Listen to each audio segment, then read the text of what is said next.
আজকে আমি রান্না করবো পাঙ্গাস মাছ দিয়ে ঝুরি। পাঙ্গাস মাছগুলো সিদ্ধ করে কাটা বেছে নিয়েছি।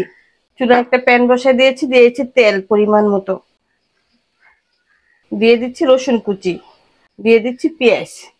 পেঁয়াজটা আমি এখন কম দিব, পরে আমি পেঁয়াজটা আবার ব্যবহার করব। একটা তেজপাতা ছিঁড়ে 2 টুকরো করে নিয়েছি। দিয়েছি 2 টুকরো দারচিনি, দিয়েছি পরিমাণ লবণ। এটাকে ভেজে আমি নরম করে নিব। পেঁয়াজটা ভেজে নরম করে নিয়েছি। এখানে আছে আদা, রসুন, হলুদ, মরিচ, একটু জিরা, ধনিয়া। মশলাগুলো দিয়ে দিচ্ছি। দিয়েছি একটু পানি কষানোর জন্য। মশলাটাকে নাড়াচাড়া করে ভালো করে কষাই নিব। এখন মশলাটা কষানো হয়ে গেছে, দিয়ে দিচ্ছি কাটা বেছে যে মাছগুলো রেখেছিলাম, পাঙ্গাস মাছ দিয়ে দিচ্ছি। অনেকগুলো মাছ ছিল, তাই মনে হলো আজকে মাছগুলোকে আমি ঝুরি করে ফেলি।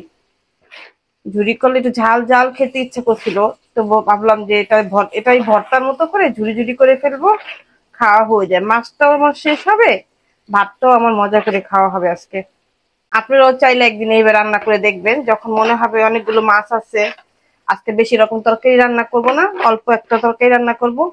আমি এখানে কিন্তু পানি ব্যবহার করব না, যেহেতু এটা আমি ঝুরি করব। কষানোর ভিতরে আমার রান্নাটা হয়ে যাবে। এখানে আছে টমেটো, কাঁচামরিচ দিয়ে দিচ্ছি। এটা কিন্তু ভালো একটা বেশ কিছু ঝাল দিতে হবে। ঝালটা একদম ভর্তার মতো ঝাল ঝাল হলে খেতে ভালো লাগবে।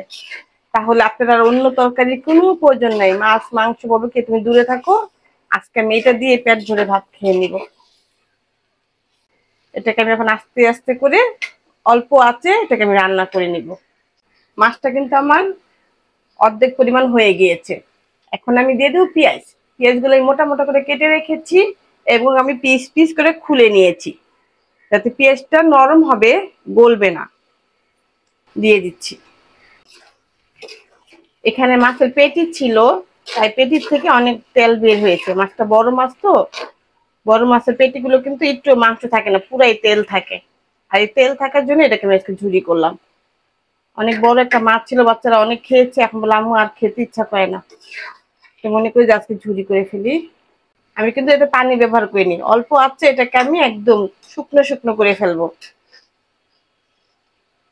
একটা সময় দেখা যাবে লাল লাল হয়ে যাবে, ভাজতে ভাজতে এটা লাল লাল হয়ে যাবে, খেতে ভালো লাগবে। দিয়ে দিচ্ছি একটু জিরার গুঁড়ো, সুন্দর একটা ঘ্রাণ আসবে জিরার গুঁড়োতে।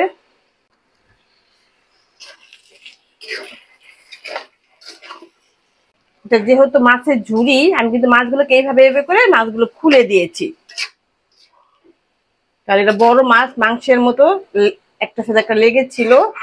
এরকম করলে খুন্তি দিয়ে মাছটা খুলে যায়। আপনারা যখন রান্না করবেন তখন ঠিক এইভাবে করে করবেন, দেখবেন মাছগুলো খুলে গেছে। তাহলে মাছের সব জায়গায় মশলাটা ঢুকবে।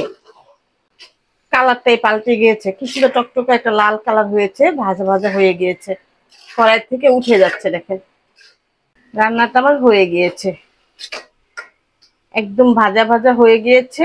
এখন এটাকে আমি নামিয়ে নিব। এখন আমি দিয়ে দিচ্ছি ধনিয়া পাতা। আজকের রেসিপি পাঙ্গাস মাছের ঝুরা ভাজা। ভালো লাগলে লাইক কমেন্ট শেয়ার করে দিবেন। আল্লাহ হাফেজ।